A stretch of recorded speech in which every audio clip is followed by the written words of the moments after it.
Samuel, est-ce qu'il serait possible de nous expliquer concrètement comment vous travaillez ensemble et surtout ce qui se passe par exemple, quand on signale un cas de cyberharcèlement au 3018? Eh bien oui, je peux vous expliquer. Je vais prendre la main sur... Voilà, merci beaucoup.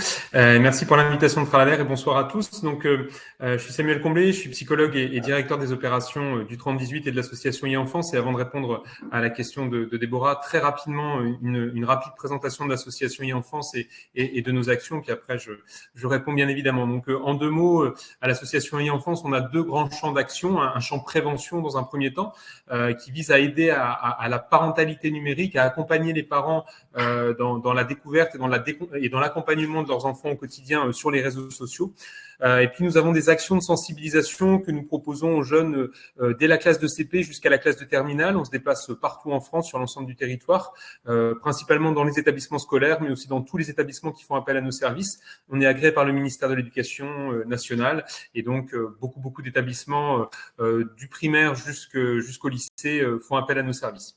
Et notre deuxième champ d'action, c'est effectivement de gérer ce service 3018, qui est le numéro court national pour les jeunes victimes de violences numériques et pour leurs parents. Donc, c'est ouvert à tous. C'est aussi ouvert aux professionnels. Donc, en tant que professionnel, vous pouvez bien évidemment aussi nous appeler pour trouver des réponses à vos questions, mieux comprendre l'usage d'un réseau social, d'un jeu vidéo, d'un contrôle parental. Les écoutants sont là pour vous aider. On existe depuis 2005, ça fait 17 ans donc on accompagne les jeunes et leurs parents et les professionnels dans la sphère numérique. On a un certain nombre de conventions avec le ministère de l'Intérieur, avec Pharos, avec le ministère de l'Éducation nationale, je l'ai dit, et notamment sur ces questions de cyberharcèlement. Depuis 2011, on a une convention spécifique pour accompagner justement le ministère dans toutes ses actions et être accompagné aussi dans nos actions pour pouvoir lutter contre ce fléau. On est aussi en convention avec le 119 Enfance en danger, avec la gendarmerie nationale et la protection judiciaire de la jeunesse.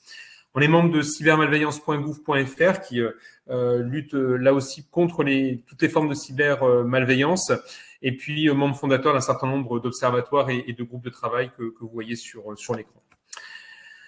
Alors le 3018, pour venir sur la thématique de ce soir, donc c'est un numéro court qui est national, qui est l'unique service téléphonique et Internet pour accompagner les jeunes victimes de violences numériques et leurs parents. Depuis 2008, on est missionné par la Commission européenne, donc on est l'opérateur helpline du programme Safer Internet. Donc, on travaille avec Internet sans crainte sur tous ces sujets.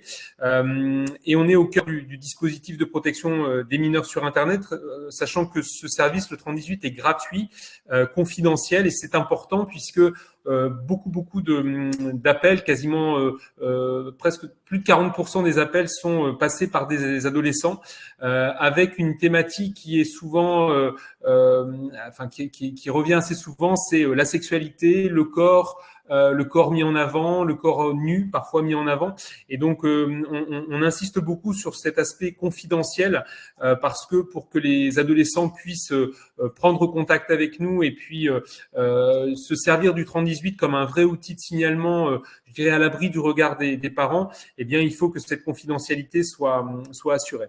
Alors, c'est vrai qu'on nous pose parfois la question, est-ce que vous prévenez les parents? Est-ce qu'il y a des contacts quand des choses sont signalées par les adolescents? Nous, notre travail au 3018, c'est avant tout de protéger les mineurs et d'éviter la viralité de transmission des contenus. C'est pour ça que travailler main dans la main avec les principaux réseaux sociaux, c'est extrêmement important parce que, on l'a dit tout à l'heure au niveau des différentes prises de parole, il est important que les signalements puissent arriver rapidement aux différents réseaux sociaux et que tous ces contenus qui sont préjudiciables aux adolescents puissent être supprimés rapidement. Le service, il est disponible 6 jours sur 7, du lundi au samedi, de 9h à 20h. Et on essaie d'avoir un maximum de portes d'entrée différentes. Ça peut être le chat sur le site internet www.3018.fr, par Messenger, par WhatsApp, bientôt par Instagram dans les mois à venir. Demain, Adrien Taquet l'a dit tout à l'heure, nous allons lancer notre application 3018 qui va faciliter encore plus les échanges avec les opérateurs du 3018 et faciliter aussi la remontée de signalement et j'en dirai deux mots pour terminer. Nos écoutants sont juristes et psychologues. Tout simplement parce que quand on nous contacte, il peut y avoir des situations qui concernent à la fois des problématiques juridiques et psychologiques. Beaucoup de jeunes qui nous contactent sont très angoissés. Parfois, ils nous contactent dans la foulée de la découverte d'une situation de harcèlement.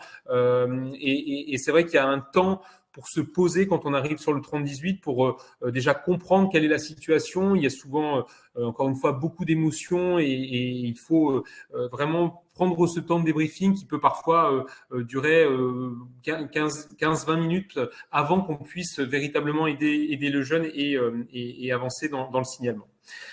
On est signaleur, tiers de confiance auprès de la majorité des réseaux sociaux. Facebook a été le tout premier réseau social avec lequel, alors à l'époque NetÉcoute, qui existait à l'époque, c'était le nom du 30-18, qui est devenu donc le 30-18 depuis un petit peu plus d'un an.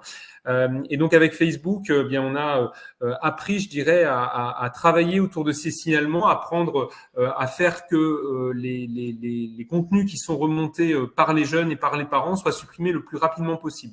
Toute situation qui arrive sur le 30-18, pour nous, c'est une situation d'urgence et il est important de pouvoir informer le réseau social via des canaux dédiés. Ça peut être des plateformes qui sont de plus en plus mises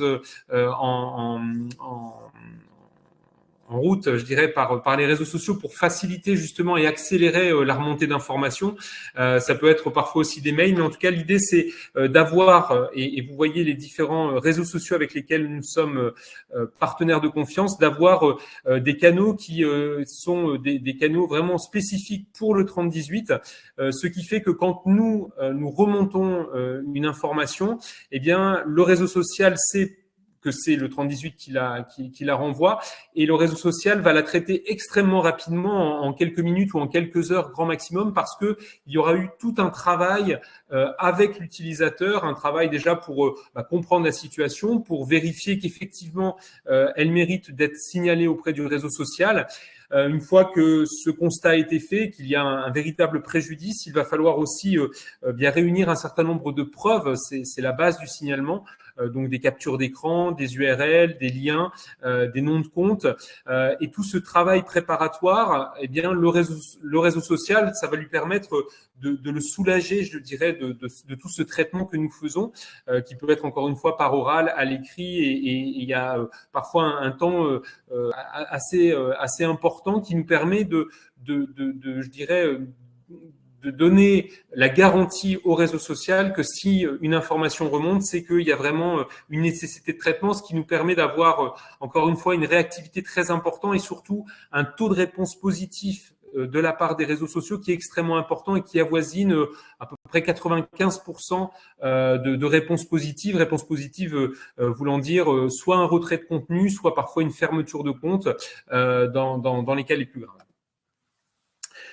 Donc je l'ai dit, on a commencé avec Facebook il y a près de 13 ans maintenant. Ce partenariat permet donc un traitement rapide et prioritaire des signalements, et en particulier, je dirais, pour des situations où des adolescents, des mineurs sont impliqués. Et c'est vrai que le réseau social va d'autant plus intervenir rapidement que l'utilisateur est mineur. Et ça facilite évidemment le travail que nous pouvons mener entre les utilisateurs et les réseaux sociaux, et cette minorité de l'utilisateur va faire que le réseau social va d'autant plus vite se saisir de la situation. J'ai dit 95% de retours positifs.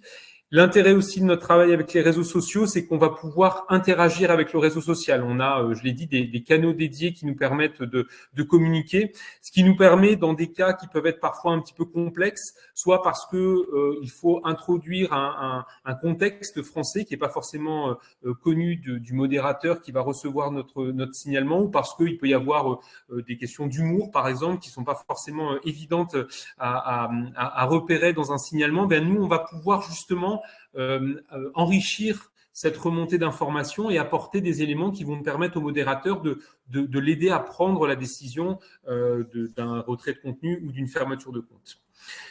L'intérêt aussi de ce travail de partenariat, c'est que des outils ont été mis en place par les différents réseaux sociaux pour permettre de transmettre des signalements en masse et de pouvoir, dans des situations, je vais prendre un cas qui a été emblématique ces derniers mois, le cas de la jeune Mila, par exemple. Ça nous a permis, grâce à ces outils, de pouvoir signaler énormément de comptes de manière extrêmement rapide et encore une fois en grande quantité.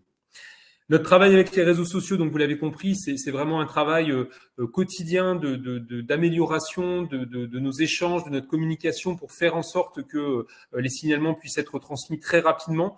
C'est aussi une réflexion, je dirais, sur la façon de protéger les mineurs dans le cadre de groupes de travail, de campagnes de communication, pour faire en sorte que bien tout ce retour de terrain que nous pouvons avoir tous les jours sur le 30-18 avec les contacts avec les enfants, les adolescents, les parents, les professionnels puissent servir aussi une meilleure compréhension des usages, une meilleure compréhension des difficultés que les jeunes peuvent parfois rencontrer pour faire évoluer aussi les procédures de sécurité, de protection des mineurs au travers des améliorations techniques que les réseaux sociaux peuvent apporter.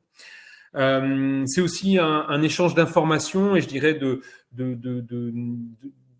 d'échanges de situations qui peuvent être problématiques d'un point de vue, je dirais, national. Un exemple de ces dernières années, c'est le Blue Whale Challenge, par exemple, où on a pu, avec à la fois les autorités, les réseaux sociaux, les ministères de l'Éducation nationale et puis d'autres partenaires, se mettre en synergie, je dirais, toutes les informations que nous pouvions retenir de cette problématique, et il y en a d'autres qui arrivent régulièrement, et faire en sorte que la communication, la réflexion soit coordonnée pour, encore une fois, protéger au mieux les mineurs.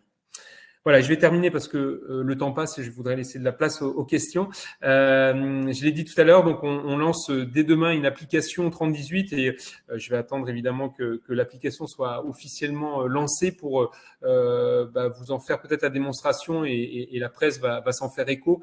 L'idée de cette application, c'est de continuer à travailler encore mieux avec les réseaux sociaux au travers d'une application qui va permettre de remonter des preuves, des justifications, des préjudices qui peuvent être causés par certains auteurs auprès des victimes et de faire en sorte qu'encore une fois, ces remontées soient extrêmement rapides et efficaces et toujours dans le sens d'une protection maximale des mineurs. Voilà, je m'en tiens à ça. Merci beaucoup pour votre écoute.